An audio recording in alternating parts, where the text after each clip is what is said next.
Se hace público un manual interno del FBI para obtener información de operadoras telefónicas sobre metadatos de llamadas y geolocalización de los clientes. El error Trojan Source amenaza la seguridad de la mayoría de los compiladores de código fuente y entornos de desarrollo de software. Lightbuzzing es un sofisticado grupo de delincuentes que ha comprometido hasta 13 empresas relacionadas con telefonía móvil y tenemos los detalles de cómo lo hicieron. No es oro todo lo que reluce. Cuidado con esos certificados Green Pass de COVID-19 que se están vendiendo de forma ilegítima en Internet. Prolifera un nuevo mercado de bots que ayudan a automatizar el robo de códigos de autenticación de doble factor. Tapar una mano con la otra ya no es suficiente para evitar que criminales recuperen tu PIN en cajeros automáticos.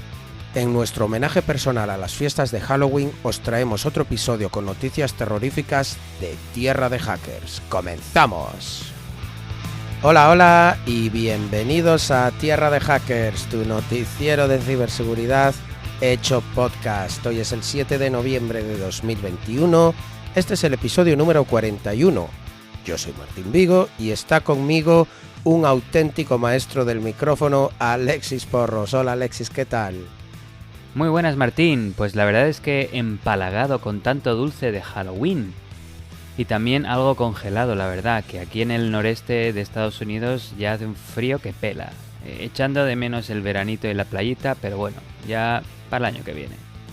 Y nada, a nuestros oyentes, dirigirme a ellos y, como siempre, decirles muchas gracias, queridos oyentes, por el seguimiento que nos hacéis en las redes sociales, donde nos comentáis, nos enviáis preguntas, emails, sugerencias, con vuestras inquietudes, y muy contentos de compartir nuestro conocimiento y nuestros consejos con vosotros. Así que seguid así, adelante, enviadnos todas las preguntas que tengáis, y noticias también si queréis que las comentemos. Os recordamos que deberíais estar suscritos a nuestro podcast en vuestra plataforma de escucha favorita, si aún no lo estáis. Recordaros que estamos en Twitter, Instagram y Facebook con el handle @tierradehackers, donde nos podéis seguir para estar al día de lo que sucede en Tierra de Hackers, vuestro podcast favorito, y para enviarnos vuestros comentarios y sugerencias. También tenemos cuentas en LinkedIn, YouTube y Twitch como Tierra de Hackers. Y por supuesto, el método tradicional de toda la vida, nos podéis enviar correos electrónicos a podcast@tierradehackers.com. Y de nuevo, otro agradecimiento a vosotros, queridos oyentes, por el apoyo, como en cada episodio, a la pregunta del episodio, valga la redundancia, que en este caso fue la siguiente. Si una empresa no ha publicado sus incidentes de ciberseguridad, ¿debería estar obligada a hacerlo cuando salga a bolsa? Y, como siempre, tenemos 4 respuestas. En primer puesto tenemos un sí en todos los casos con un 76%. Solo incidentes graves en segundo lugar con un 21%. No rotundo con un 3%. Y depende de la industria, nadie eligió esta respuesta. Así que vemos que todos nosotros estamos bastante preocupados, sobre todo si invertimos en bolsa y en alguna empresa, de saber de que estamos preocupados de que sean transparentes para que podamos saber si tienen buena seguridad o no, si su imagen o estado financiero va a estar dañado en un futuro debido a algún incidente de ciberseguridad. Así que vemos que la preocupación es común. Estoy de acuerdo. Todo lo que sea transparencia es bueno y yo creo que los incidentes, dado que las víctimas somos nosotros, tienen que ser públicos con todos los detalles técnicos y que sea parte de la evaluación de las empresas, ¿no? Y de si pueden salir a bolsa o no. Pues bueno, como veis, si me notáis la voz un poquillo rara, es que llevo 3 días con un gripazo del copón. Me he testeado 3 veces, no es COVID, o sea, es gripe, que hoy en día ya parece que la gripe ya no existe, ya solo o es COVID o no estás enfermo. Pero es por eso que tuvimos que atrasar un poquito el podcast, así que perdonad esta voz de bebedor de whisky profesional, aunque normalmente en esto de la radio y los podcasts, una voz rota así, sexy, atractiva, pues siempre es de agradecer. No sé si la mía entra en esa categoría, pero bueno, sigo siendo yo, ya que como no tenéis imagen, a lo mejor pensáis que alguien me ha robado la identidad y se ha puesto aquí con Alexis a hacer el podcast. No, soy yo detrás de esta voz. Así que nada, nos vamos con la primera noticia. Y ya sabéis que como siempre aquí Tierra de Hackers os trae en primicia una presentación de 139 diapositivas del FBI explicando en todo detalle cómo obtener información de las teleoperadoras o empresas de telefonía, incluyendo información de llamadas y geolocalización. ¿Cómo lo oís? Os dejo el enlace a estas diapositivas en las notas y referencias del episodio que podéis ver para cada episodio en tierradehackers.com.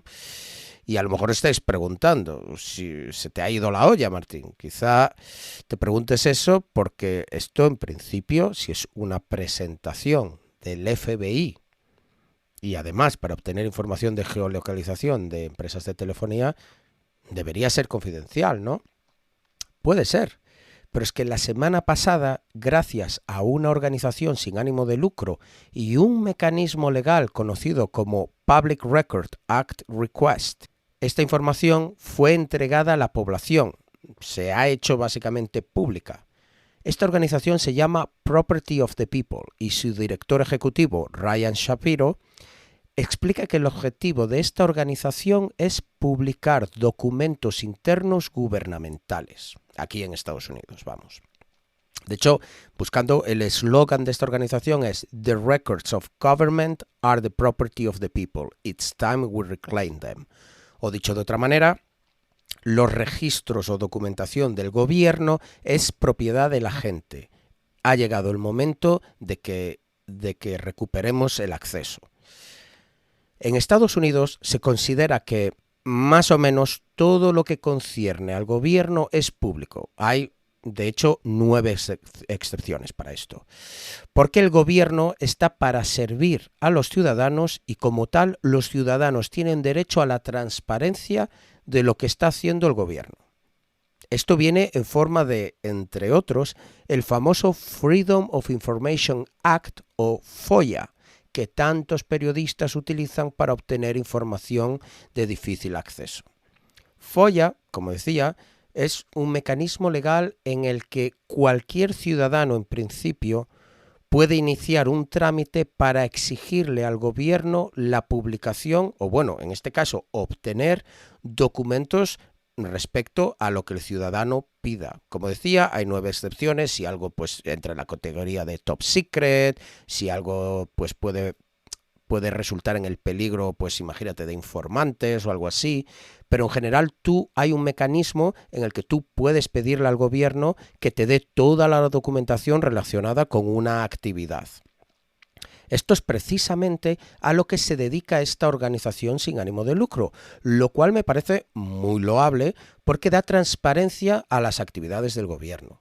Según su web, hasta día de hoy han sido capaces de probar mediante el acceso a documentación de este tipo que, atención, 1. El FBI metió presión para que se considerase terrorismo nacional a activistas pro derechos de animales.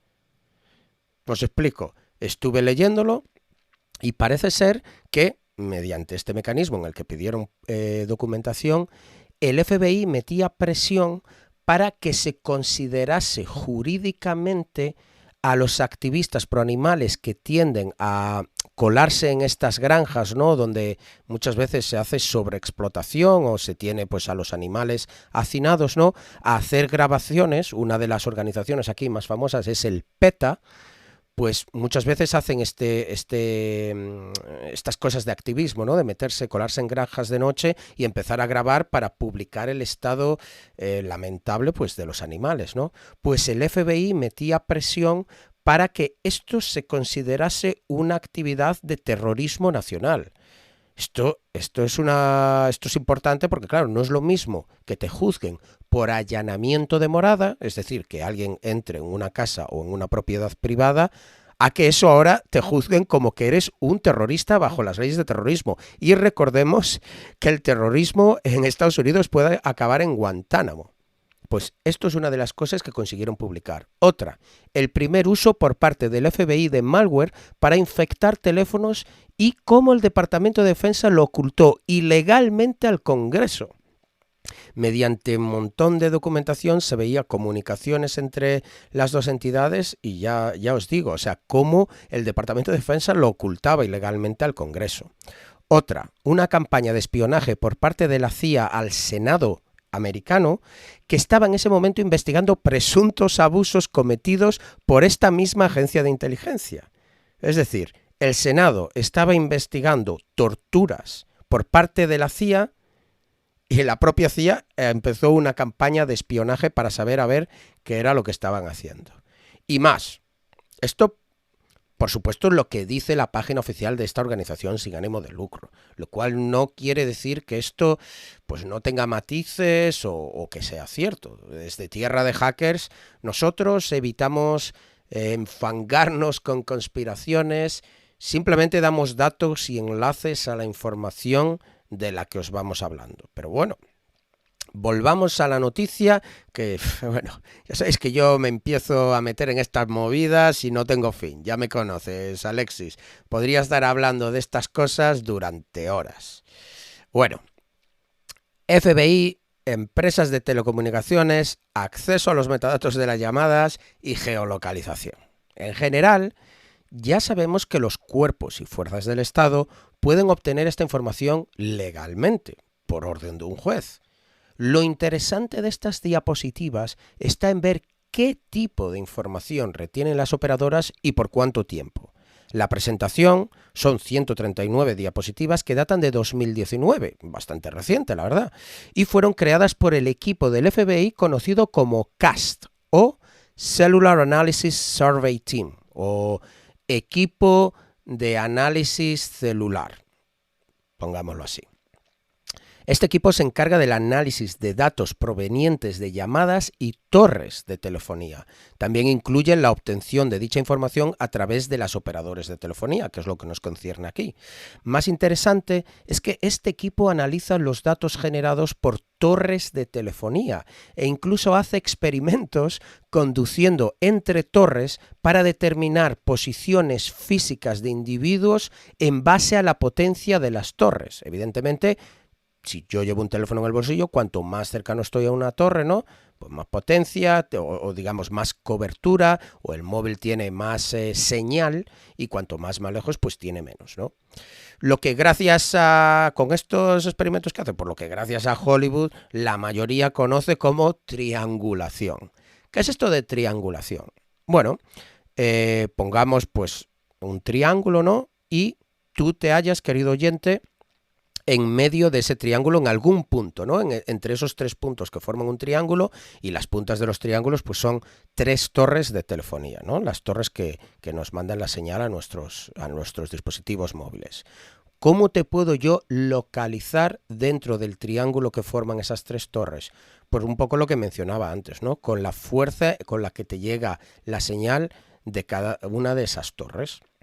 Si tú estás más cercano a la torre de inferior izquierda y un poco más lejano de la torre superior y mucho más lejano de la derecha, pues puedo utilizar eso para correlacionar y estimar dónde te hallas en el área de ese triángulo que conforman pues tres torres de telefonía.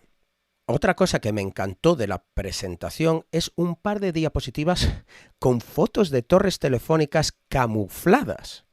Las hay como mástiles de banderas americanas, torres de pozos de agua, aerogeneradores e incluso cactuses. Sí, cactus falsos que en realidad son torres de telefonía. A ver.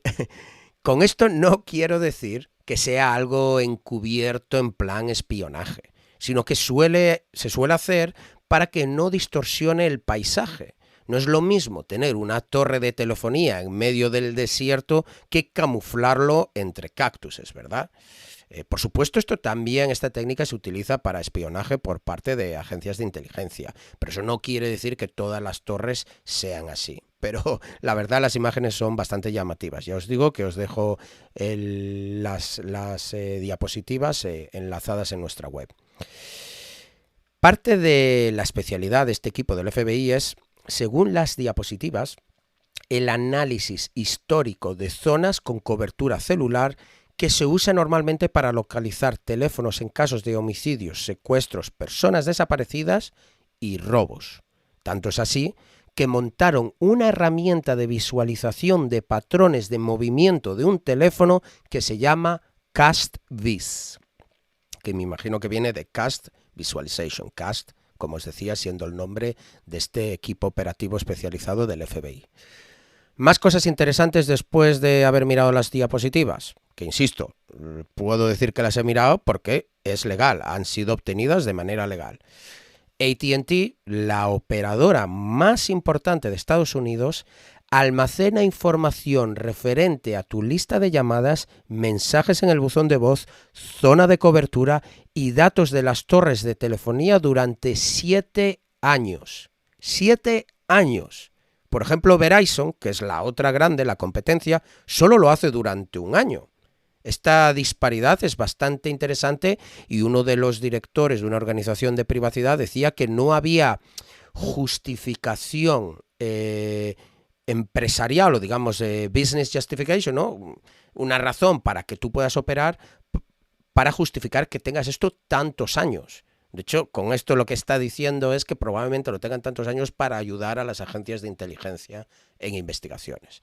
Pero espérate, querido oyente, que aquí viene lo mejor. Bueno, o peor.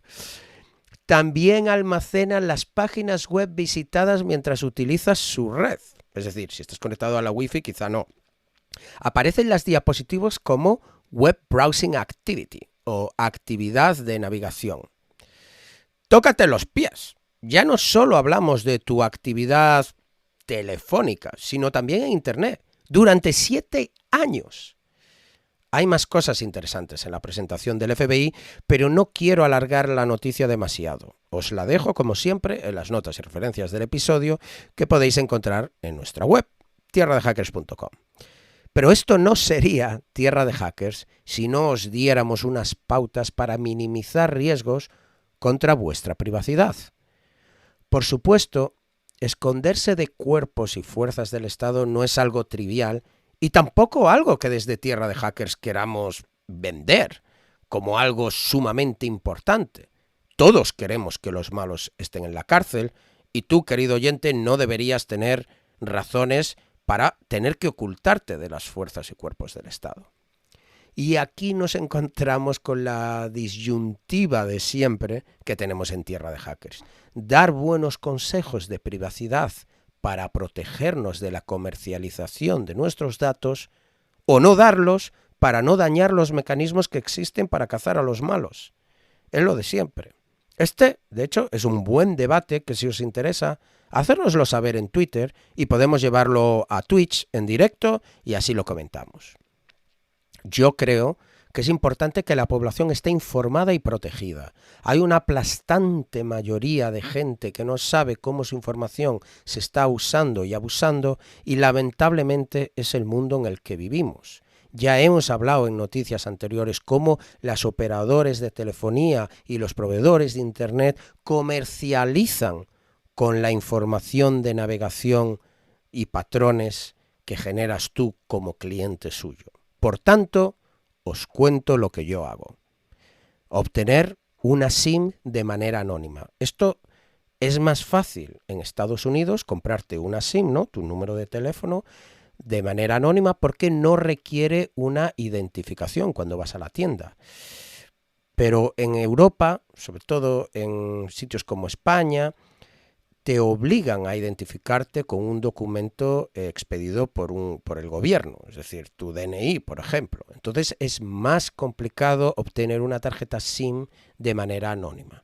Tengo entendido que a veces en aeropuertos puedes obtener SIMs. En aeropuertos grandes, sobre todo para gente extranjera, suele haber estos operadores de telefonía que no conoce nadie, pero pues que te dan datos y puedes llamar y valen igual. Y tengo entendido que algunas de esas no tienes que identificarte. Esto no lo puedo comprobar porque yo vivo en Estados Unidos y las obtengo aquí. Pero bueno, es algo a tener en cuenta que a lo mejor algún oyente, pues próxima vez que se pase por el aeropuerto, que compre una o que intente comprarla y que nos comente. También tienes la opción de Google Fi. Google Fi es una operadora telefónica de Google, excelente de hecho, porque tiene en plan tarifa plana y permite roaming en 180 países. ¿Esto qué quiere decir? Que no vas a pagar más por hacer llamadas en el extranjero y de hecho los datos son LTE, es decir, la máxima velocidad en el extranjero también. Bien es cierto que Google Fi solo existe en Estados Unidos, pero, como digo, funciona en cualquier país, incluido España, Latinoamérica, México, Argentina. Bueno, no puedo decir todos los países desde los que nos escucháis, pero yo os garantizo que todos nuestros oyentes de los 50 y pico países que nos dicen las estadísticas que nos escucháis, seguro que funciona Google Fi. Entonces, si tenéis algún amigo americano o una manera de que os llegue la carta, porque os la envían por correo, evidentemente Google no tiene tiendas para esto, pues ya lo podríais tener. Evidentemente vais a tener un número americano en esa SIM, pero eso da igual. Explico por qué. La SIM es solo para datos. Esto es la tercera cosa que yo hago. Yo jamás utilizo el teléfono de mi tarjeta SIM como mi teléfono personal. De hecho, yo ni conozco el teléfono de mi tarjeta SIM. Yo utilizo como teléfono personal un VoIP, Voice over IP, es decir, una aplicación. El equivalente sería como llamar por WhatsApp, digamos, pero una aplicación que me da un número de teléfono real. ¿Por qué? VoIP, pues es telefonía por internet, por lo que no te estás conectando a una torre de telefonía con ese teléfono. En realidad sí, es un poco complejo de explicar. Tú te estás conectando a la torre de telefonía para obtener datos con tu SIM, pero el teléfono en sí, tú no estás utilizando el número de teléfono de la SIM, sino el de la aplicación, el de VoIP. Por tanto, eso es internet y con eso tienes que los datos van cifrados.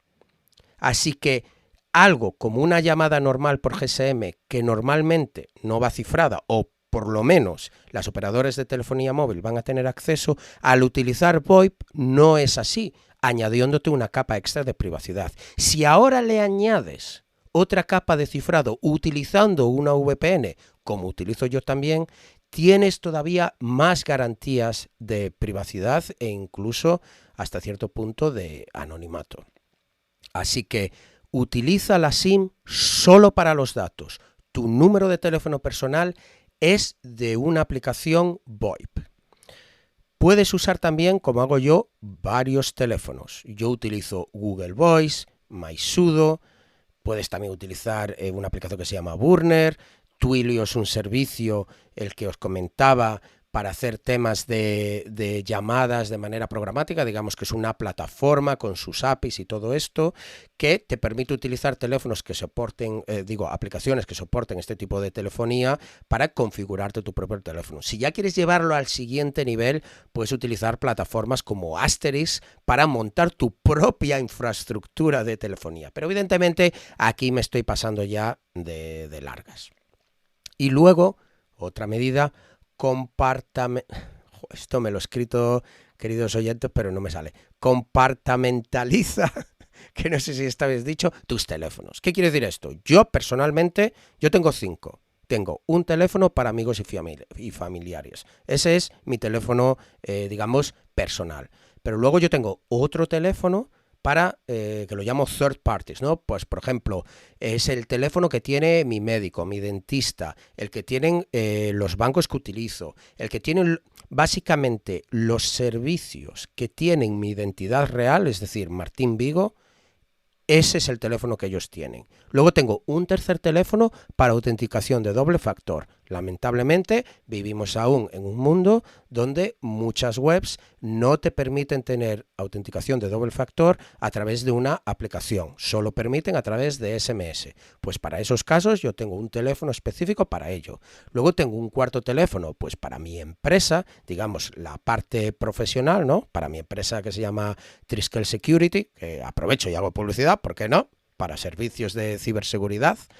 Y luego tengo un quinto teléfono que es un burner, es decir, un teléfono que utilizo para cosas que no van linkadas a mi identidad. ¿Qué quiere decir esto? Cuando yo llamo para hacer una reserva a un restaurante, yo no digo que soy Martín, digo que soy Marcos y le doy este teléfono.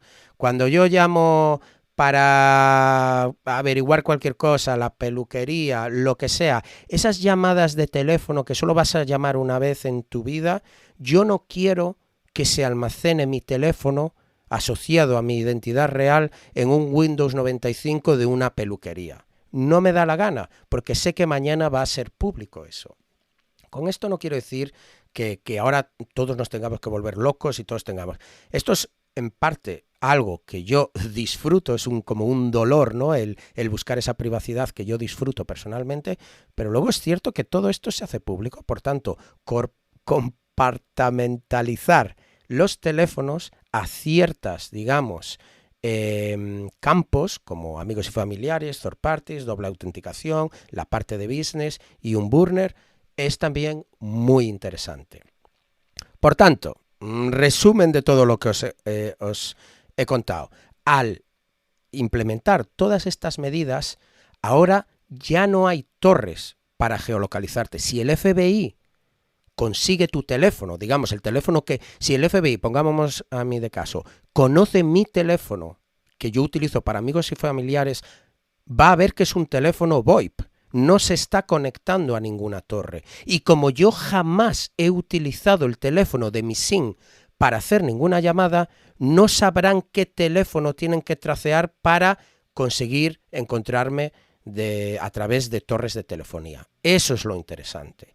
Luego, no hay intercepción de llamadas porque va cifrado, o digamos, es mucho más complicado, porque por ejemplo en España tenemos cosas como Sitel, ¿no? Que un juez puede dar una orden en la que va a interceptar llamadas, y entonces los cuerpos y fuerzas del Estado utilizan Sitel y pues pueden interceptar esas llamadas. Pero si yo estoy llamando desde un teléfono VoIP, es cuando mínimo más complicado. Y si aún por encima voy a través de una VPN, pues más todavía. Y por último, otra ventaja es que los metadatos están más anonimizados, porque ahora no solo yo he comprado una SIM de manera anónima, sino que la cuenta de mi teléfono VoIP, yo evidentemente tampoco doy mis datos reales. Tú te puedes registrar en Google Voice hoy mismo con datos falsos, que Google no va a verificar que tu identidad sea real. Así que estas capas te dan unas capas de anonimato y seguridad muchas más sólidas que utilizar telefonía normal. Evidentemente, si tú vas a delinquir o eres un delincuente, olvídate de todo lo que te he contado. Yo quiero que te metan en la cárcel. Pero si eres una persona a la que le preocupa su privacidad, a la que está cansada de que toda la información sea publicada por delincuentes en Internet, porque empresas no son capaces de proteger nuestra información de manera adecuada, si estás cansado de que las empresas a las que tú le pagas porque eres cliente, aún así comercializan con tu información, entonces a lo mejor, o espero, algunas de estas medidas os van a valer de algo. Y es que me habéis escrito muchos sobre este tema, queda pendiente cubrirlo en Twitch y ya os digo, os pido perdón personalmente porque sé que mencionamos mucho Twitch, pero llevamos muchas semanas sin entrar en directo. El tema es que Alexis y yo hacemos absolutamente todo en este podcast y nos es sumamente difícil sacar tiempo y coordinarnos para entrar en directo. Pero seguiremos esforzándonos. La idea es conseguir a alguien que nos edite el podcast, haga las imágenes, publique, etcétera. Conseguir algún sponsor para que el podcast sea autosostenible. Algo se nos ocurrirá para que Alexis y yo podamos restar tiempo de las otras cosas que implica un podcast y centrarnos única y exclusivamente en preparar las noticias y divulgar, que es lo que más nos gusta hacer y lo que más os gusta a vosotros también. Y con esto llega la pregunta de este episodio. ¿Qué estás haciendo para proteger tu privacidad respecto a dispositivos móviles? Y os damos 4 opciones. SIM anónima, es decir, que la SIM que has adquirido es tu teléfono, pero no está asociada a tu identidad, sino a una identidad falsa o a ninguna. Segunda opción es utilizas VoIP, es decir, alguna aplicación como Google Voice, para que tus llamadas telefónicas no vayan a través de la red GSM, sino a través de Internet. La tercera opción es, tengo varios números, es decir, al igual que yo, en vez de tener un solo número que se lo das a todo el mundo, tienes varios y dependiendo a quién se lo tengas que dar, le das uno o otro. A tus amigos le darás tu teléfono, al restaurante para hacer una reserva le darás tu burner.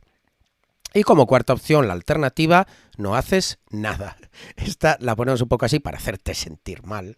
Pero bueno, no, hombre, no, esto no, como decía antes, tampoco es que sea algo que ahora todos tengamos que implementar. Pero oye, si esto es algo que te gusta, pues adelante. Y si no, pues no pasa nada.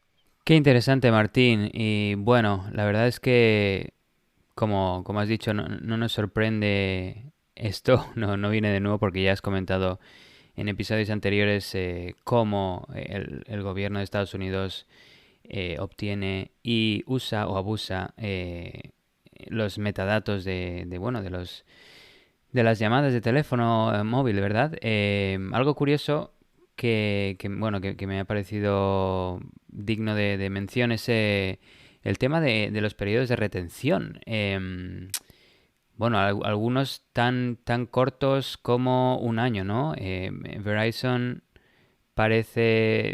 y Cricket, que aparentemente es de AT&T, parecen las dos que guardan algunos de los datos por el menor tiempo posible, un año.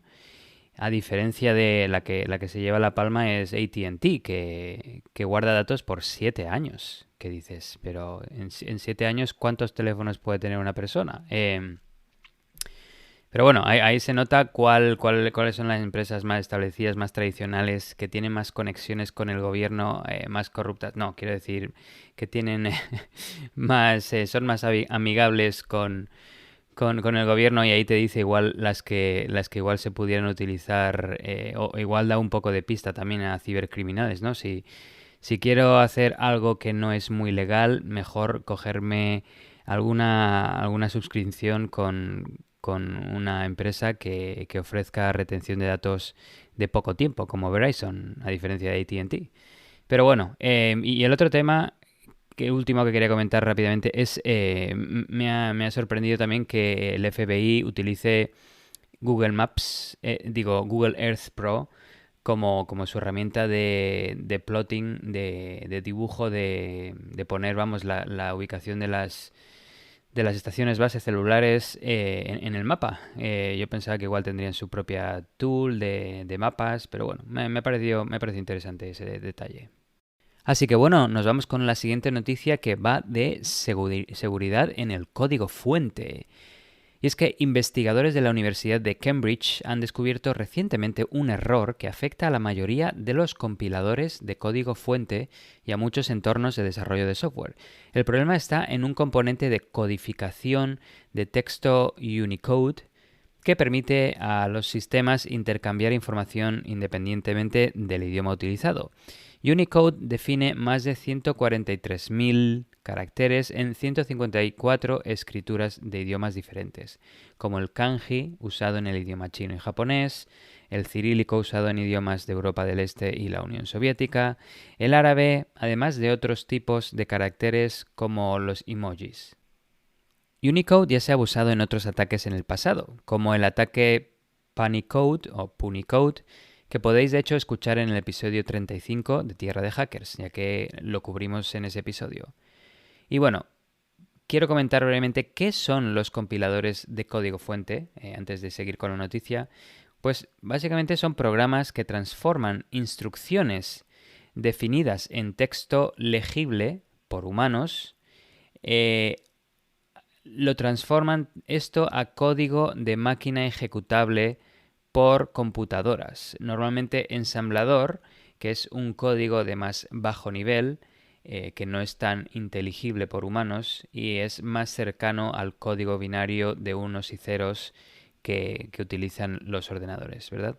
Pues específicamente la debilidad que los investigadores han publicado involucra el algoritmo bidireccional o llamado BIDI de Unicode, que maneja la visualización de texto que incluye escrituras mixtas con diferentes formas de visualización, como por ejemplo el árabe, ¿no?, que se lee de derecha a izquierda, o el inglés, al que estamos más acostumbrados, los hispanoparlantes, y el español también, que va de izquierda a derecha.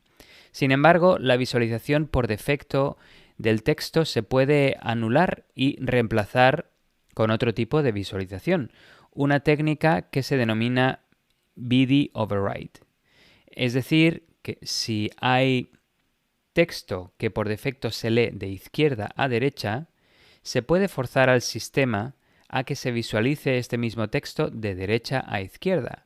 Y si, por ejemplo, escribiéramos una palabra tonta, si digamos como setas, en un sistema configurado con idioma en español o inglés, e invirtiéramos la direccionalidad de visualización, que por defecto es de izquierda a derecha, ¿verdad?, en el idioma español o inglés, tendríamos la visualización del texto de derecha a izquierda. Y veríamos en la pantalla la palabra sates en lugar de setas.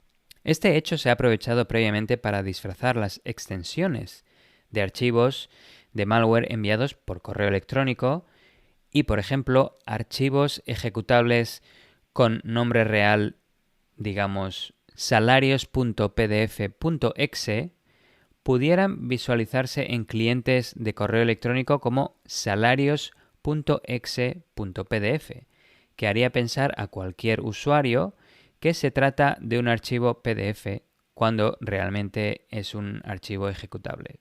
Y he aquí el problema. La mayoría de los lenguajes de programación permiten el uso de estas anulaciones de BD en comentarios y cadenas de texto. Esto es grave porque la mayoría de los lenguajes de programación permiten comentarios dentro de los cuales los compiladores e intérpretes ignoran todo el texto, incluidos los caracteres de control. Además, es grave porque la mayoría de los lenguajes de programación también permiten cadenas de texto literales que pueden contener caracteres arbitrarios, incluidos los caracteres de control utilizados en este ataque de BD Override. Esto se puede usar en código fuente para incluir código malicioso que no parezca sospechoso cuando una persona revisa dicho código de forma manual.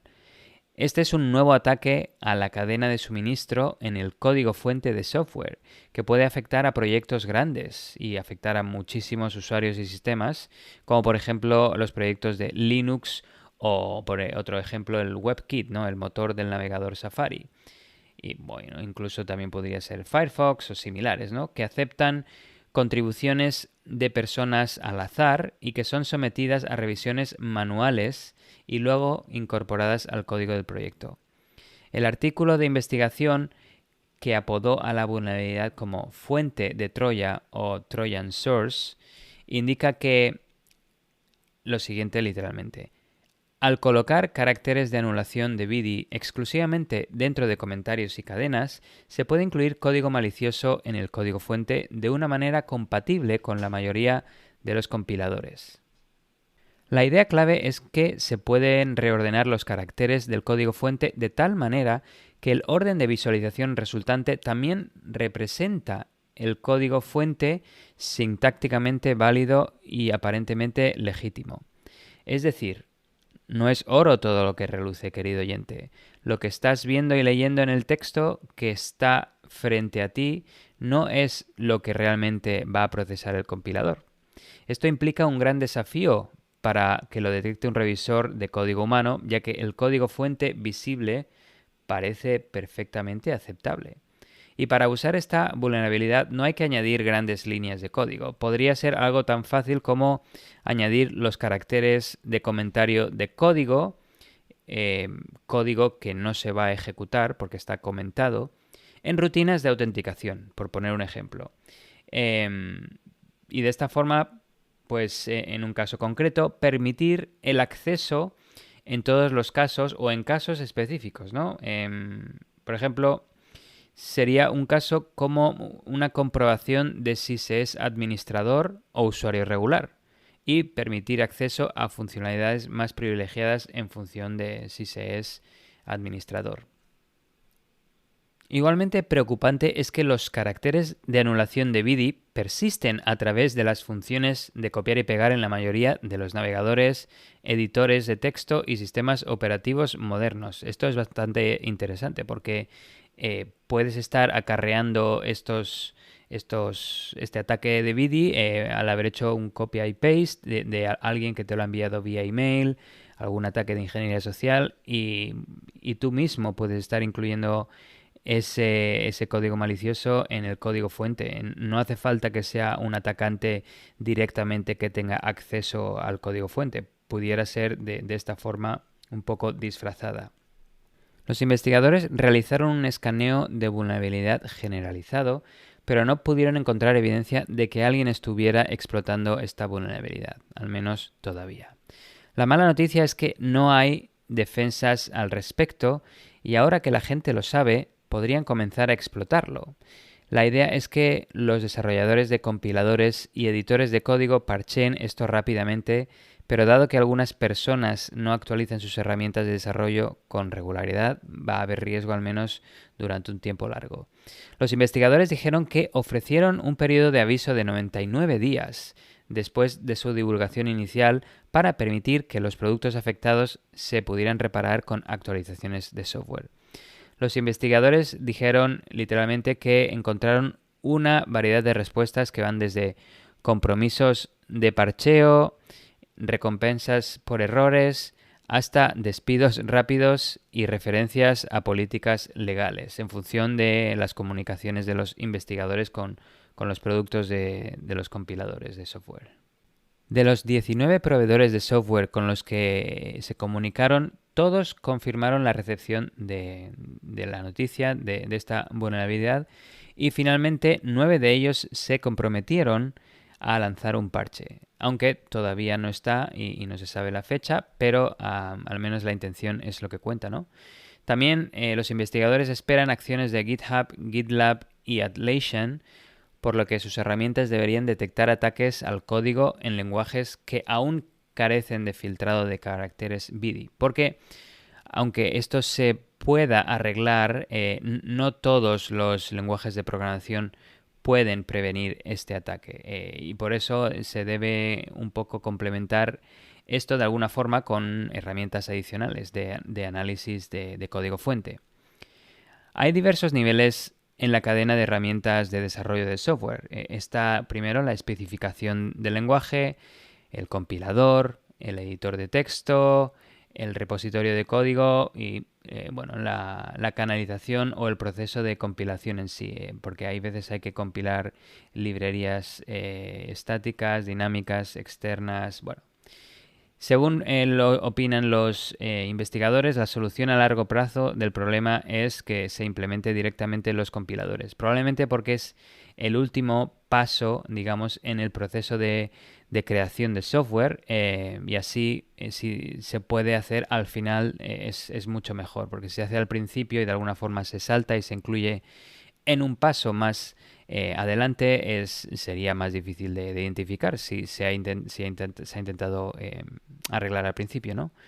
Pues nada, aquí queda la noticia. La única forma de prevenir este ataque es identificar los caracteres de control que permiten el cambio de direccionalidad del texto Unicode de izquierda a derecha y de derecha a izquierda, algo que a simple vista es imposible por un humano, ya que estos caracteres de control no se imprimen en pantalla y la única forma sería hacer un dump, digamos, del texto en formato hexadecimal o en cualquier otro formato, octal o lo que fuera, pero hexadecimal igual es lo más común, y analizar cada uno de los códigos hexadecimales para validar que no esté ahí código, no hayan esos códigos de control ofensivos.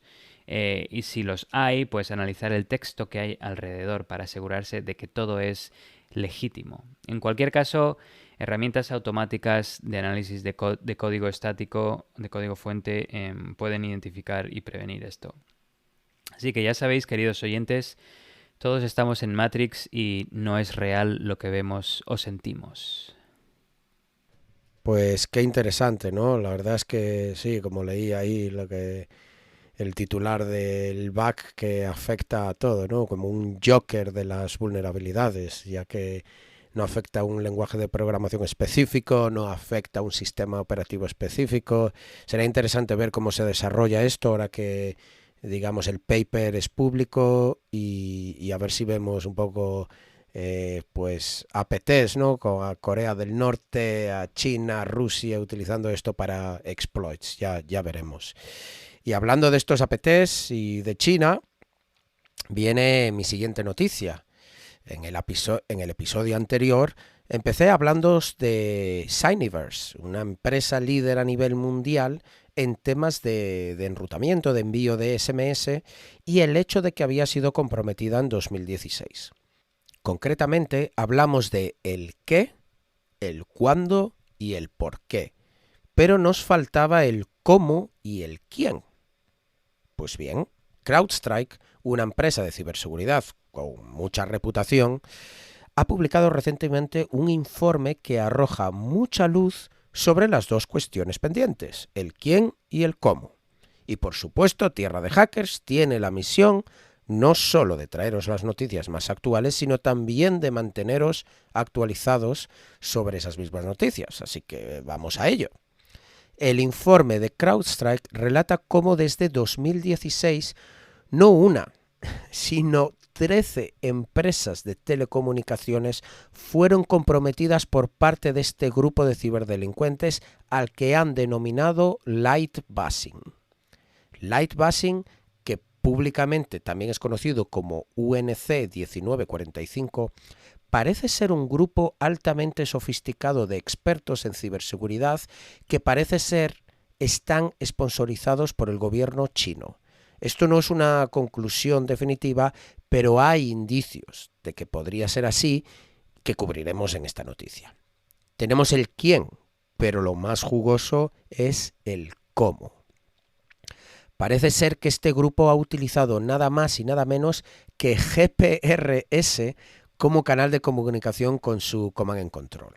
Si recordáis, en general, un atacante cuando compromete una empresa instala malware o software malicioso que hace llamadas constantes a casa, ¿no? O a un Command and Control para recibir instrucciones a ejecutar. Es el equivalente de que un amigo tuyo entre en una casa que quiere robar y se esconda debajo de la cama. Y cada 10 segundos te esté llamando a ti por teléfono, que estás fuera, para preguntarte ¿qué quieres que haga ahora? ¿Qué quieres que haga? ¿Qué hago? Tu amigo sería el malware, el software malicioso instalado en la casa a robar. Y tú serías el Command and Control, el lugar desde donde se manejan las operaciones y se dan las instrucciones. En este ejemplo, yo he dicho que tu amigo te llamaba por teléfono, que el canal de comunicación era una llamada telefónica para recibir instrucciones. En el caso de Lightbuzzing era el famoso protocolo GPRS.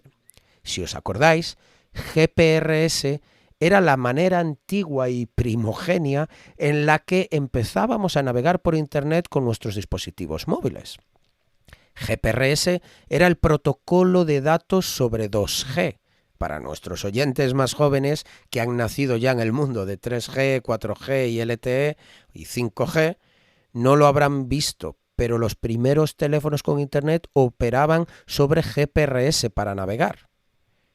Pues bien, parte de la infraestructura de GPRS son los servidores externos de DNS o eDNS, for External DNS. Parece ser que este grupo fue capaz de comprometer algunos de estos servidores simplemente, atención, haciendo fuerza bruta de contraseñas, o lo que se conoce como password spraying, desde alguna empresa de telecomunicaciones que ya habían comprometido previamente y que tenían acceso a estos servidores, porque estos servidores no están expuestos a Internet. Lo más triste es que las contraseñas eran muy fáciles, rollo Huawei 123, porque eran, según el reporte, contraseñas que contenían pues nombres evidentes como operadoras telefónicas, ¿no? Lamentable. No era que tenían la contraseña previamente o una lista de contraseñas comunes, era que tenían un diccionario específicamente elaborado y las contraseñas eran tan débiles para esta infraestructura tan crítica que consiguieron con este mecanismo de simplemente intentar contraseñas que no tienen nada de sofisticado acceder a estos servidores. Una vez dentro de estos servidores, utilizaron un malware suyo que CrowdStrike denominó Slapstick Pam, cuya única función era recaudar almacenar contraseñas en un archivo de texto ofuscado. Es decir, cuando un usuario real se metía en el servidor, pues era capaz de interceptarlo y los iba almacenando en un archivo de texto ofuscado.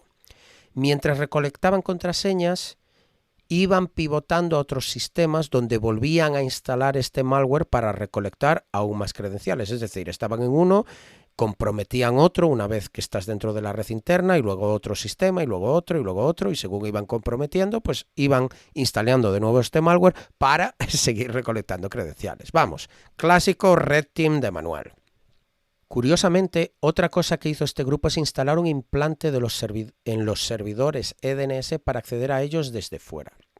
Lo hicieron de tal forma que al enviar un paquete ICMP alterado, de tal manera que contiene una IP en la cabecera y un puerto, se iniciaba una reverse shell, una shell inversa desde el servidor DNS a esa IP contenida en el paquete ICMP modificado. Una reverse shell o shell inversa es una técnica en la que en vez de ser tú el que se conecta a un servidor comprometido, haces que el servidor comprometido se conecte a ti. ¿Y por qué? Te preguntarás. Bueno, en general, los servidores están protegidos por firewalls o cortafuegos y normalmente no van a aceptar conexiones entrantes, es decir, que alguien desde fuera se intente conectar a ellos. Pero si es el servidor el que intenta conectarse hacia afuera, entonces muchas veces la seguridad es más relajada. Te lo pongo de otra manera. No es lo mismo que yo intente entrar en una casa a robar porque las puertas y ventanas estarán cerradas, que decirle a alguien que esté dentro que me abra la puerta para entrar. El portero, que actúa como cortafuegos, como firewall, y que está vigilando el perímetro de la casa, si me ve intentando entrar en la casa, me detendrá. Pero si él ve que alguien de dentro viene a abrirme la puerta, probablemente me dejará entrar. Esto es una reverse shell, básicamente. Tanto es así que una de las cosas que hacía este grupo, después de obtener una shell inversa, una reverse shell, era cambiar las reglas del firewall, hasta el punto que cambiaban el cortafuegos IP tables por uno suyo troyanizado que filtraba los logs del cortafuegos ocultando actividad relacionada con las IPs de este grupo. Telita. El equivalente sería que nada más entrar en la casa a robar, le diga al portero que vigila que se marche a su casa y ponga de portero a un amigo mío que en su lugar. Y le diga además que toda persona que vea con, digamos, una camiseta roja lo deje pasar y no haga preguntas. Y que además no escriba eso en el registro de toda la gente que ha accedido a la casa. Súper guapo. He de decir que me esfuerzo en hacer analogías porque nos decís mucho que os ayuda a entender las partes un poco más técnicas de las noticias que os damos en Tierra de Hackers. Sé que no siempre hago las analogías más elaboradas o acertadas, pero os aseguro que esfuerzo le ponemos. Para nosotros es una prioridad que este podcast sea para todos los públicos, no solo para expertos en la materia. Otro detalle en el que me quiero centrar y que nos quedó en el tintero es lo de que por qué creemos que China está detrás. Pues bien, entre las múltiples herramientas y malware que este grupo utilizaba, hay una que se llama SIG Translator. Es una herramienta utilizada para transmitir información mediante distintos protocolos relacionados con la telefonía. Durante el análisis de CrowdStrike, se dieron cuenta que la información transmitida usando esta herramienta estaba cifrada de manera bastante sencilla, utilizando una operación lógica llamada XOR, que altera los bytes de la comunicación en base, digamos, por simplificarlo, a una contraseña. Esa contraseña era Wuxianpungu 507. Esto, si nos atenemos a lo que se conoce como pinyin, se traduciría a algo así como evaluación inalámbrica 507. ¿Qué es pinyin? Pues mira, vas a aprender algo nuevo como yo preparando esta noticia. Pinyin es la manera de escribir chino con el alfabeto occidental. Como sabes, el chino tiene su propia escritura mediante kanjis o símbolos que representan palabras o fonemas. No utiliza nuestro alfabeto para escribir en plan A, B, C, D, F, G. Utilizan sus símbolos chinos. Como esto crea un conflicto, en 1800 y pico, que no me acuerdo, que lo miré en la Wikipedia, una persona inventó el pinyin, escribir chino con nuestro alfabeto. ¿Y cómo? Pues escribiéndolo como suena. Digamos que si hay un carácter chino cuyo sonido es wu, pues lo escribiremos como W y U. Si cogemos la contraseña escrita con nuestro alfabeto Wuxianpungu, lo pasamos a los kanjis chinos que representan esos sonidos, nos da lo que os comenté, evaluación inalámbrica. ¡Hala! Ya tenéis una anécdota que contarle a vuestra próxima cita de Tinder cuando la llevéis a cenar a un chino. ¡De nada! Hay más detalles técnicos en el informe de CrowdStrike que os dejo en las notas y referencias del episodio, pero que por si le queréis, básicamente echar un vistazo. Me gustaría terminar la noticia reflexionando sobre una cosa, y es que en varias ocasiones os he mencionado que en general, así, de los actores que conocemos de países malvados, ¿no? En plan Rusia, China y Corea del Norte. Y digo malvados porque es que parece como que Estados Unidos no se dedica también al ciberespionaje, o países europeos. Queridos oyentes, el ciberespionaje está a la orden del día. Lo que pasa es que a nosotros nos llegan las noticias de los malos, por así decirlo, ¿no? Y estoy haciendo así comillas en el aire. Pero la cuestión es que Rusia, como solemos decir, se centra en generar el caos, ¿no? Y como ejemplos tenemos pues el incidente de las elecciones de 2016 en Estados Unidos e incluso de 2020. Corea del Norte se suele centrar en el robo de dinero. Como ejemplo tenemos el WannaCry. Y China, hasta ahora lo que hemos visto mayormente es que se centra en el robo de propiedad intelectual, espionaje industrial. Es decir, ganar una competitividad a nivel industrial de manera ilegal, espiando o robando pues documentación privada o confidencial a empresas. Sin embargo, aquí estamos viendo ahora cómo China se abre, vemos esta campaña que está más centrada en el espionaje, ya no industrial, sino que esto está centrado en, insisto, 13 empresas de telecomunicaciones que han comprometido desde 2016. Me parece muy interesante y desde luego no teníamos muchos ejemplos conocidos de China haciendo cosas de estos. Por lo menos yo no los tenía. Interesante el punto que menciona que el grupo Light Basin se centra en infraestructura que corre Linux y Solaris. Uno se pregunta, o al menos yo, ¿y es que este grupo quería atacar a empresas de telecomunicaciones y desarrolló su capacidad de ataque contra Linux y Solaris? ¿O es al revés? ¿Es que ya sabían de Linux y Solaris principalmente y decidieron buscar empresas que utilizaran estos sistemas? Pero ahí está la pregunta, y en cualquier caso cabe resaltar que este grupo tiene alto conocimiento de las redes core de comunicación móvil por sus herramientas que pueden transmitir datos en protocolos nativos de redes móviles como SIG-TRAN, así que hay que tenerlos en cuenta y no subestimar a este grupo de ataque. Pues vamos con la siguiente noticia, que va de certificados de COVID, y es que el Green Pass o pase verde es el certificado necesario para viajar y acceder a muchos lugares y eventos públicos en la Unión Europea. Se puede comprar en foros de cibercriminales y en canales de Telegram por 300 euros.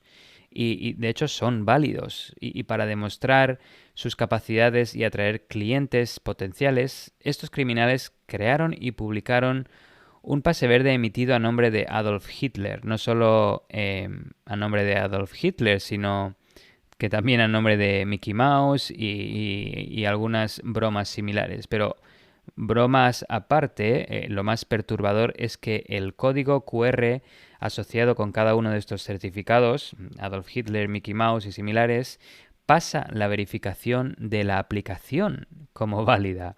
Esto es preocupante y plantea una serie de preguntas, ¿no? Pero un poco más de detalles sobre el Green Pass. Pues este Green Pass es un certificado que verifica que su propietario fue vacunado contra el COVID-19, se recuperó recientemente de COVID-19 o recibió un resultado negativo en la prueba contra el COVID-19 no hace más de 48 horas para una prueba rápida o 72 para un PCR. El certificado contiene un código QR que se puede validar con una aplicación. Green Pass es un documento estándar en los países de la Unión Europea y algunos otros como en Israel, donde se desarrolló inicialmente, en Turquía, Islandia, Ucrania, Suiza, Noruega y otros. Por lo general, son las instituciones médicas las que emiten certificados de Green Pass. Dependiendo del país, es posible que se requiera un Green Pass para viajar, para visitar bares, restaurantes, museos y eventos públicos, en instituciones educativas e incluso para trabajar. El Green Pass también existe en papel, pero la mayoría de las veces es una aplicación que muestra un código QR para verificar el certificado. Y una de las preguntas es ¿cómo es que los atacantes pueden firmar estos certificados falsos pero que son válidos? Pues inicialmente los medios han reportado que los Green Pass que los criminales están vendiendo en Internet están emitidos por servicios de salud de Polonia y Francia. Una teoría es que los cibercriminales pudieron comprometer la clave criptográfica secreta que firma los certificados y que les permitía emitir dichos certificados de alguna manera, ya sea atacando el diseño o la implementación del algoritmo criptográfico. Sin embargo, el 27 de octubre, una persona francesa de Aviñón, con el apodo Chiloé, escribió en el foro de GitHub del European eHealth Project, los encargados de coordinar parte del Green Pass, y también escribió en Twitter esta persona, Chiloé, diciendo que pudo encontrar un servicio web en un sistema en Macedonia del Norte que estaba expuesto y permitía crear un certificado Green Pass falso. Falso, pero válido por las aplicaciones de validación de códigos QR. Y es así como probablemente los cibercriminales hayan podido emitir estos certificados falsos, comprometiendo servicios web expuestos en Internet que permiten crear certificados Green Pass. Al día siguiente, el servicio web del servidor de Macedonia del Norte ya no estaba disponible. Está bastante bien la reacción del país, aunque, bueno, en primer lugar, no deberían haberlo expuesto en Internet. En cualquier caso, Chiloé comentó que todavía él tenía constancia de otro servicio web expuesto en Alemania, otros 6 servicios web vulnerables en el mundo, que no dijo dónde exactamente, e incluso 2 servicios web expuestos en servidores en Vietnam. ¿Qué dices? ¿En Vietnam están utilizando este servicio del Green Pass? Interesante. Según las declaraciones de los representantes de la Comisión Europea, los cibercriminales son, de hecho, personas con credenciales válidas para acceder a los sistemas nacionales de IT o atacantes que pudieran haber comprometido estas credenciales, hecho que concuerda con los descubrimientos de Chiloé. Otra de las preguntas que uno se puede hacer es, ¿está comprometido todo el sistema de Green Pass? Bueno, pues al menos por el momento los pases verdes emitidos por la mayoría de los países de la Unión Europea siguen siendo tan legítimos como antes. Solo los certificados emitidos por los países afectados, en este caso Polonia, Francia, Alemania y Macedonia del Norte, están bajo sospecha. Bueno, también Vietnam, ¿no? Pero en Europa poco tiene que hacer Vietnam. Otra pregunta es si se revocarán los certificados Green Pass falsos. Pues las autoridades de la Unión Europea están realizando investigaciones en estos momentos. En el peor de los casos, los certificados de los países afectados tendrán que volver a ser emitidos, aunque probablemente no los de todos los países. No todos los certificados de los países afectados, sino solo aquellos que hayan sido firmados por las claves utilizadas en los sistemas comprometidos. Y de hecho, otro punto que se menciona es que si los cibercriminales no han podido manipular las fechas de emisión, solo algunos tendrán que ser reemplazados. Los que se hayan emitido después de una fecha determinada que se identifique como la fecha de compromiso de estos sistemas.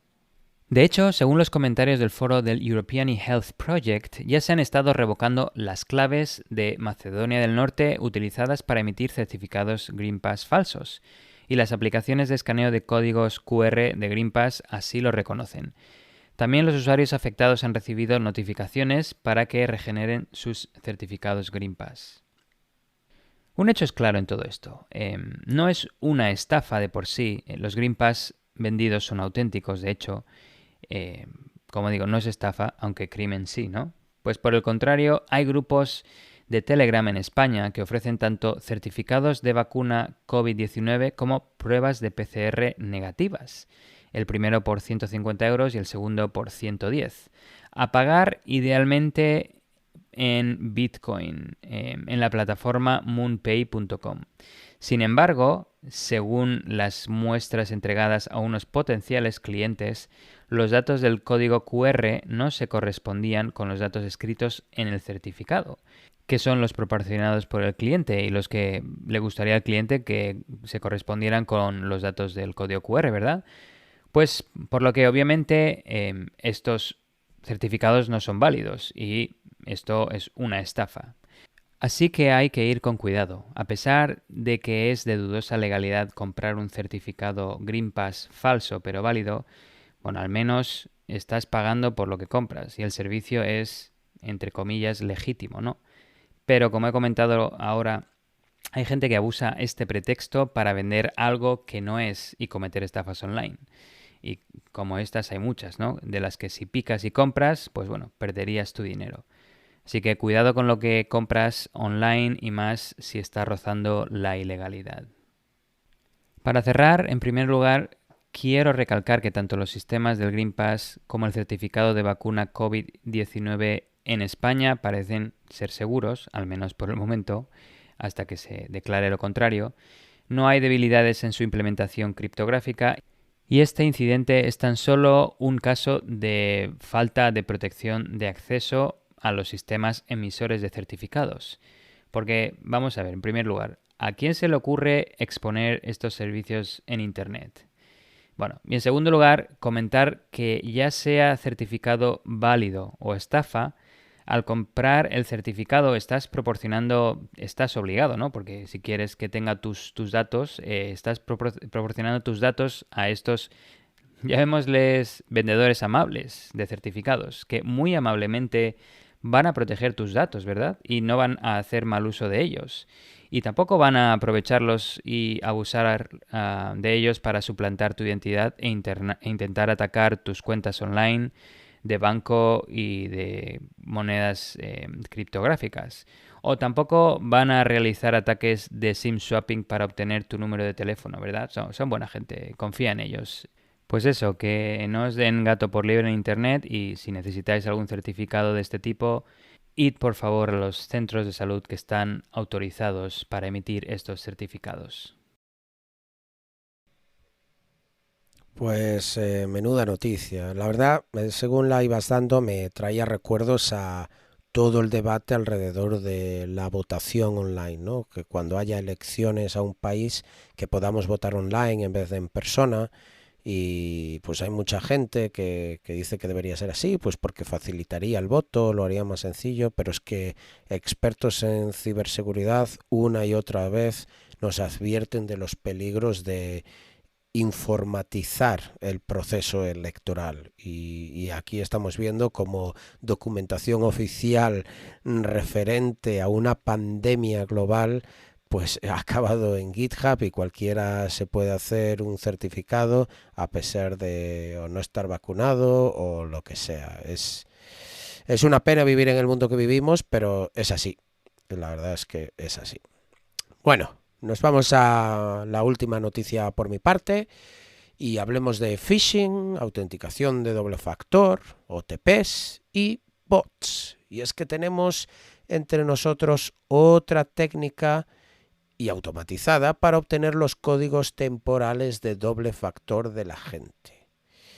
Hablo de esos códigos que recibes normalmente en el móvil cuando quieres hacer una transferencia bancaria o entrar en Gmail o lo que sea que esté registrado, ¿no? Como recordáis, la autenticación de doble factor es un mecanismo de seguridad y protección añadida para tus cuentas para cuando tú te vas a loguear. Entrar en tu correo electrónico, por ejemplo, no solo necesitas la contraseña, sino que se te enviará un código normalmente de 6 dígitos al móvil o lo genera una aplicación que tienes que poner también. Lo de doble factor, como ya os hemos dicho muchas veces, pues cuando te vas a autenticar, algo que sabes, algo que tienes, algo que eres, algo que sabes es tu contraseña, algo que tienes es el móvil a donde te envían el código y algo que eres pues sería autenticación biométrica, huella dactilar, iris, lo que sea, ¿no? Pues por eso 2 factores de autenticación, ¿vale? Y estos códigos, que es en general como suelen funcionar las webs, ¿no? Pues te los suelen enviar por SMS o, bueno, si lo tienes configurado una aplicación como Google Authenticator o otras, pues se generan automáticamente en esa aplicación. Ahora que entendemos la autenticación de doble factor, entendemos también que nos ayuda a protegernos de atacantes que han conseguido nuestra contraseña. Es decir, tu contraseña, los atacantes la pueden conseguir de muchas maneras. La más habitual es que la hayas utilizado ya en otra web, en otro sitio que haya sido comprometido. Y entonces ellos obtienen tu nombre, usuario y contraseña, esa tienda donde solo has comprado una vez para enviarle un regalo a alguien y has puesto tu correo electrónico como usuario y utilizado la misma contraseña de siempre, la han comprometido y es la misma que utilizas para tu Twitter o tu correo electrónico. Pues ¿qué van a hacer los atacantes? Coger ese email, esa contraseña y empezar a probarlas en todas las páginas web más habituales. Que si TikTok, que si Twitter, que si Gmail, que si Hotmail, vamos, todas las principales. Estos delincuentes, gracias a la autenticación de doble factor, no les vale con tener tu nombre de usuario y contraseña. Ahora necesitan también ese código que se te envía al móvil. Entonces, ¿cómo obtenerlo? Pues resulta que hay un mercado de bots para obtener ese código mediante ingeniería social. Bots en el sentido de programitas que automatizan o facilitan el proceso. ¿Y cómo lo hacen? Pues mediante llamadas telefónicas. Funciona de la siguiente manera. Un delincuente obtiene tu nombre de usuario y contraseña e intenta entrar en tu cuenta de Gmail.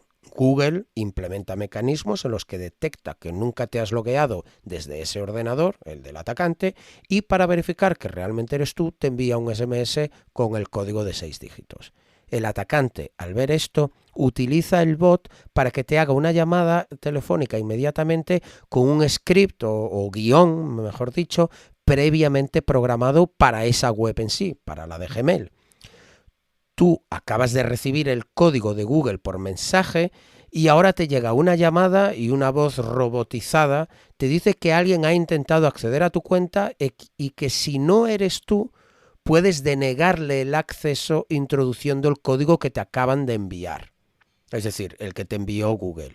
Tú lo haces y el atacante recibe el código que necesita para entrar en tu cuenta. Muy buena estrategia, ¿eh?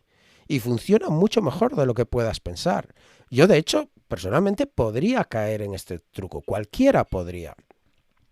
Y mucho más alguien que no es consciente de estos peligros. Estos bots están programados sobre plataformas como Twilio, que son servicios que permiten realizar llamadas automatizadas y de manera programática. Es decir, tú puedes escribir aplicaciones que hacen llamadas automatizadas y gestionarlas. Esto se utiliza legítimamente para crear, pues por ejemplo, teléfonos de atención al cliente. ¿Cuántas veces habéis llamado y una voz os dice, pulsa 1 si quieres esto, pulsa 2 si quieres aquello, pulsa 3 tal, diga su número de teléfono y su nombre? Y lo dices y tal. Esto realmente es un programa corriendo de fondo que opera sobre llamadas de teléfono y coge el input que tú le das y en base a eso hace decisiones. Solo que ahora lo están utilizando para hacer llamadas automatizadas con guiones acordes a la web que quieren hackear para obtener tu código de doble factor de autenticación. Todo esto a golpe de clic. De hecho, estos bots son compatibles con servicios como Slack, Telegram o incluso le puedes enviar un mensaje al propio bot con el teléfono a llamar y el guión que quieres que usen. En plan PayPal, 653, bla bla bla bla bla bla bla bla bla. Y a los pocos segundos te contestará el bot por mensaje con el código introducido por la víctima. O sea, flipas, súper sofisticado. Pero yo os puedo decir que este tipo de bots son muy sencillos de implementar y me sorprendió que se venden por $500 de suscripción mensual y algún precio visto por ahí de unos $4.000 si quieres una suscripción de por vida. Esto es el caso de uno de los bots conocido como SMS Ranger. Os lo digo porque os digo eso, de que son fáciles de implementar porque yo mismo he escrito aplicaciones sobre Twilio para hackear buzones de voz. Básicamente lo que hacía era cientos y cientos de llamadas intentando diferentes pines, ¿no? Porque normalmente los pines son de 4 dígitos, por tanto son solo 10.000 llamadas las que tienes que hacer para recorrer, digamos, toda el key space, ¿no? Todas las posibilidades. 4 dígitos, pues 9.999, ¿no? Más el 000, son 10.000 posibilidades. Utilizando plataformas como Twilio que te permiten hacer llamadas de manera programática, tú puedes hacer 10.000 llamadas por un precio de $5 y en 20 minutos. O sea, que, ¿sabes? Si fuese manualmente sería otra cosa. Pues yo hice una herramienta de estas como parte de una investigación que hice y la presenté en DEF CON en 2016, una conferencia de ciberseguridad. Si queréis ver la charla, la tenéis en mi canal de YouTube con todas mis otras charlas, youtube.com/Martín Vigo. Hay otros bots, aparte de SMS Ranger, que no es el único, pero sí uno de los más populares por lo que he leído. De hecho, tiene un canal de Telegram para su comunidad, la comunidad de usuarios de SMS Ranger, y tiene 4.000 seguidores, que no está nada mal. Hay también un vídeo con una demo muy chulo que muestra cómo utilizar estos bots y lo fácil que es. Y os los dejo como siempre en las notas del episodio y que también de hecho me lo voy a guardar para enseñároslo y comentarlo en Twitch. Esta es una noticia cortita pero muy importante ya que puede afectarte a ti, a tus familiares o a tus amigos. Y Tierra de Hackers es también un podcast para alertar a la gente de los peligros en Internet. Eso no lo olvidéis. Pues vaya Martín, esto es el colmo, como dirían algunos. Es lo que le faltaba a tus herramientas Email to Phone Number o Ransomware. Combinadas tienes éxito asegurado. En cualquier caso, muy como se menciona, poco se puede hacer en contra de todo esto, a no ser que se eduque al usuario o se usen tokens hardware, ¿verdad? Tipo USB, o también podría ser una tarjeta de estas RFID de acceso a edificios, o que también se pueden usar para desbloquear sistemas. Pero esto es incómodo, claro, para los usuarios, y al final acabas con múltiples tokens hardware que tienes que llevar contigo encima si quieres acceder a todos estos servicios. Seguimos para Bingo y nos vamos con la última noticia del episodio, queridos oyentes, y esta va de cajeros automáticos y de pines, así que mucho cuidado porque si sois todavía usuarios de los cajeros, que bueno, hoy en día casi uno puede evitar usarlos durante bastante tiempo, pero bueno, hay gente que confía en ellos y los usa a menudo, así que para aquellos oyentes que ven cajeros muy a menudo en sus vidas, pues esta noticia igual les puede interesar. Y es que la seguridad de los cajeros automáticos es motivo de gran preocupación, ya que se utilizan millones de estos dispositivos y se ejecutan millones o billones de transacciones al año. Ya hemos hablado de vulnerabilidades y ataques contra ellos en los episodios 7, 33 y 34 de Tierra de Hackers, que os recomendamos escuchar. Sobre todo, muy relacionado es la noticia del episodio 34. Pues en este caso, investigadores de la Universidad de Padua en Italia y la Universidad Delft en Holanda han publicado un nuevo ataque de recuperación de códigos PIN introducidos en el teclado de un cajero automático, aunque se tape la mano que aprieta los botones con la otra mano. Brevemente y a modo de contexto, quiero comentar los ataques tradicionales contra cajeros automáticos que tienen el mismo objetivo de obtener el PIN. La primera categoría sería ataques con cámaras con visión directa, que pueden recuperar el PIN de manera muy fácil. Esto se podría contrarrestar tapando una mano con la otra, ¿verdad? El segundo tipo de ataque son los ataques con cámaras térmicas para identificar las teclas que se han pulsado al introducir el PIN. El calor humano se transfiere de nuestro cuerpo a través de la piel al metal o plástico de los botones del teclado del cajero. Esto se podría contrarrestar usando un objeto a la misma temperatura que los botones o igual incluso guantes gruesos. Habría que probarlo, ¿no? Pero ahí queda la idea. En tercer lugar, tenemos los ataques acústicos para determinar los botones presionados en función al ruido o la frecuencia activa que emiten estos al ser presionados, o incluso en base al ruido pasivo creado por el contacto mecánico del teclado. Si el sonido lo emiten los botones, esto sería difícil de contrarrestar. Igual se pudiera reproducir algún tipo de sonido que hiciera interferencia, que hiciera ruido, alguna canción a todo volumen en el móvil, si se puede.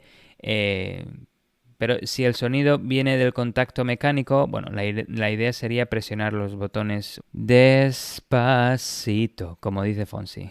Ahí solté la broma. Y ahí quedan los tres ataques, digamos, más comunes, tradicionales contra la recuperación de PIN en los cajeros automáticos.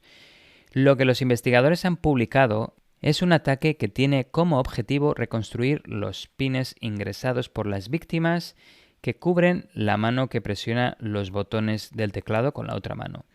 Más precisamente, utilizan el Machine Learning para desarrollar un ataque que prediga qué tecla, de hecho, qué pin, se ingresa en función de la posición de la mano del usuario y los movimientos al presionar las teclas. El ataque se realiza grabando en vídeo a una víctima que interactúa con un teclado de cajero automático genérico y escribe el PIN. El cajero automático está equipado con un teclado de PIN que emite un sonido de retroalimentación cuando se presiona una tecla, que es el mismo sonido para todas las teclas. El cajero automático está también equipado con un monitor, con una pantalla donde aparecen símbolos ocultos, asteriscos normalmente, cuando los usuarios ingresan un PIN. Y se asume que el cajero automático o su teclado de PIN no están comprometidos. Y bueno, vamos a pasar un poquito a comentar los resultados.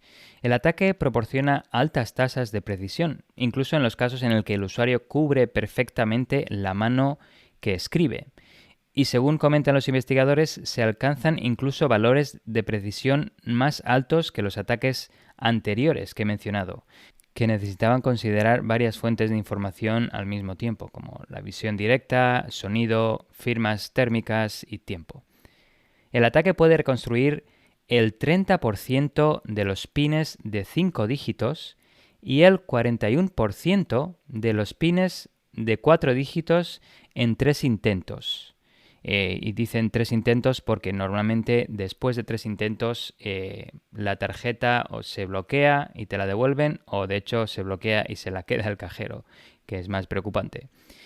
Lo que demuestra que ocultar el PIN mientras se escribe no es suficiente para garantizar la protección adecuada. El ataque requiere la creación de perfiles en la que el atacante necesita tener acceso a un teclado de PIN que es idéntico o al menos similar al utilizado por la víctima, y a partir de ahí se construye un modelo de perfil que puede predecir qué dígito se presiona en el dispositivo destino. La adivinación del PIN se basa no solo en el movimiento de los dedos y sus diferentes falanges, la puntita del dedo y tal, ¿no? Sino también en la posición y movimiento de la mano en sí. Este es el primer ataque a los mecanismos de PIN, que funciona incluso cuando el PIN está cubierto, cuando se cubre una mano con la otra y no hay visibilidad directa. Con esto se demuestra que los mecanismos de seguridad de los cajeros automáticos son insuficientes y se deben proporcionar defensas novedosas y alternativas para mitigar estos riesgos. Los investigadores han publicado su código y conjuntos de datos de resultados en la página de la Universidad de Padua, donde si queréis y estáis interesados los podéis descargar. Son bastantes gigas, como casi 50 gigas de datos, así que bueno, ahí queda. Comentar brevemente 3 de las limitaciones que este ataque conlleva. Y es que la primera, los investigadores comentan que todas las pruebas de entrenamiento del modelo de Machine Learning se basan en personas de entre 24 y 50 años, diestras y caucásicos.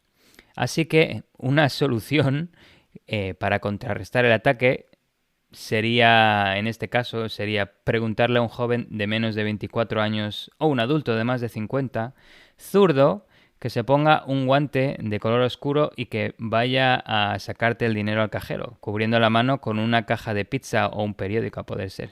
Fuera bromas, el otro tema que comentan, la otra limitación y que he mencionado anteriormente, es que los atacantes necesitan entrenar su modelo de Machine Learning con el mismo teclado o uno muy similar que vayan a atacar. Así que, sabiendo que hay muchos modelos de cajeros, esto limita un poco el riesgo, ya que requiere más esfuerzo por parte de los atacantes, aunque nunca hay que subestimar a tu enemigo, ¿verdad? Finalmente, tenemos la limitación de los miles de intentos y horas que tuvieron que invertir para llegar a tal nivel de precisión. Es que, según dicen los investigadores, grabaron vídeos en los que se proporcionaron pines de 5 dígitos, de 4 y 5 dígitos en un cajero automático unas 5.800 veces por 58 participantes. Que bueno, a una media de, si le pones 4 segundos por pin, por 5.800 veces, esto es casi unas 6 horas y media de vídeo, si todo sale bien, ¿no? Pero si no, organizarlo y todo esto serían incluso más horas. Así que no es un ataque, digamos, que se pueda ir a un repositorio de GitHub, bajártelo, compilar algo y bueno, ejecutarlo ya. Requiere un poco de entrenamiento, requiere un poquito de esfuerzo por parte del atacante. Pero bueno, en este caso es obtener beneficio financiero, así que cualquier atacante estaría interesado en pasarse un rato mirando vídeo con tal de obtener bastante dinero. Finalmente, comentar un poquito 3 contramedidas que se mencionan. La primera y la más fácil es cubrir el teclado con algún tipo de cubierta o escudo construido directamente en el teclado. O como he dicho anteriormente, con una pizza o con un periódico que cubra completamente la mano que está escribiendo. De tal forma que deje espacio suficiente para introducir la mano y poder apretar los botones. Esto algunos cajeros ya lo tienen, pero los que yo he visto no cubren en su totalidad el teclado.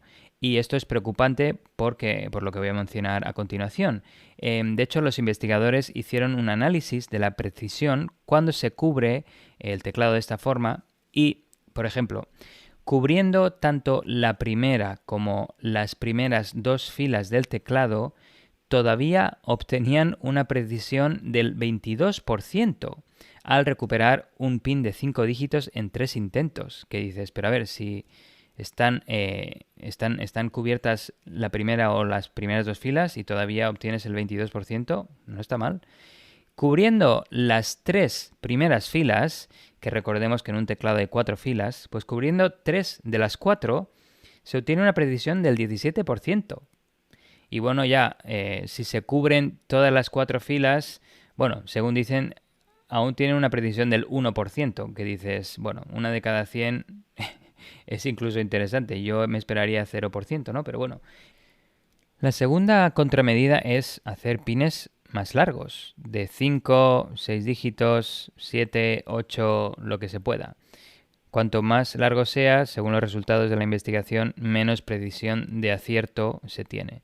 Sin embargo, esto acarrea el problema de que los usuarios pueden enfadarse, estar descontentos al tener que recordar pines más largos, tardar más tiempo en acordarse cuando llegan al cajero y también en introducirlo en el teclado, porque tienes que apretar más teclas, ¿verdad?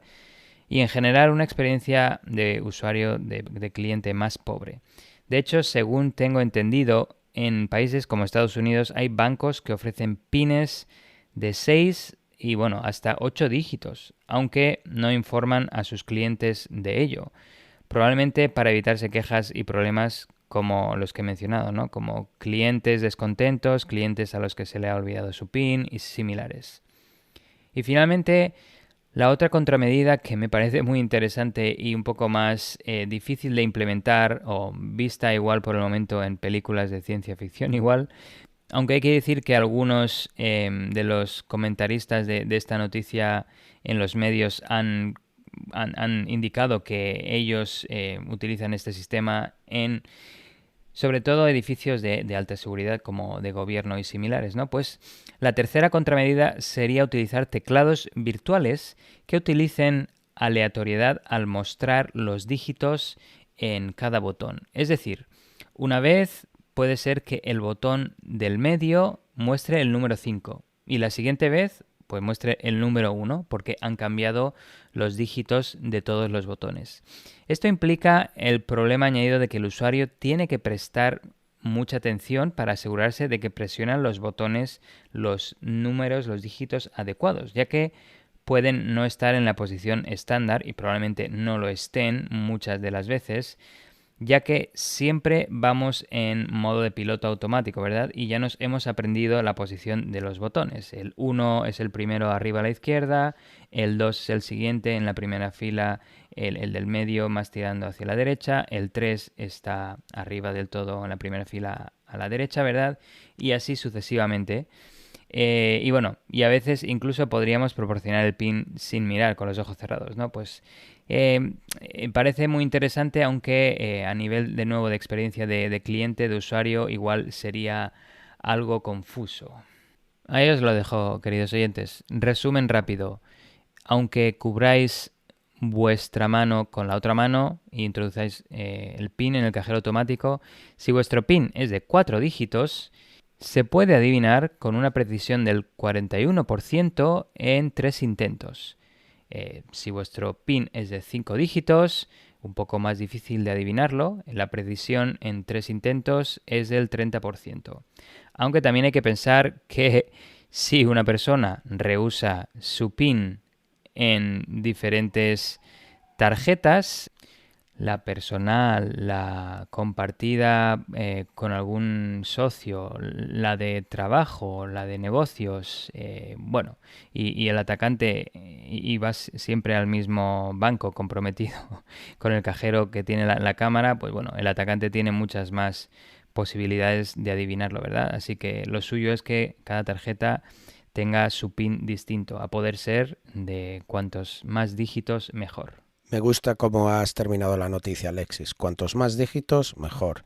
Acordaos siempre de eso. Cuanta más complejidad tenga vuestra contraseña, vuestro PIN, siempre es mejor. De hecho, como mencionaba yo en la noticia anterior, con lo de que hice una investigación para poder craquear, por así decirlo, buzones de voz, solo era posible, mi herramienta solo lo hace posible si tiene 4 dígitos. Si tiene 5, es que ya en vez de 10.000 llamadas serían 100.000 llamadas, lo cual no solo lo hace caro, sino muy largo en el tiempo. Así que siempre utilizar la máxima cantidad de dígitos que podáis.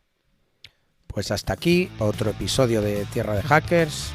De nuevo, perdonad, pero me pilló el gripazo, así que fuimos un poquito tarde esta semana, pero cómo no, siempre vamos a volver, siempre estamos aquí Los malos no descansan y nosotros os vamos a mantener informados para que sigáis protegiendo vuestra seguridad en Internet y también vuestra privacidad en Internet. Muchas gracias por escucharnos, por todo el apoyo y hasta el próximo episodio. Adiós, adiós. Chao, chao. Si te ha gustado este episodio y quieres ayudarnos a seguir con el podcast, compártelo con tus amigos y compañeros. Con tu apoyo podremos atraer y despertar el interés por la ciberseguridad de mucha más gente. Acuérdate de dejarnos un comentario y una valoración donde nos estés escuchando. También puedes seguirnos en Twitter, Instagram y Facebook. Te esperamos en el próximo episodio de Tierra de Hackers.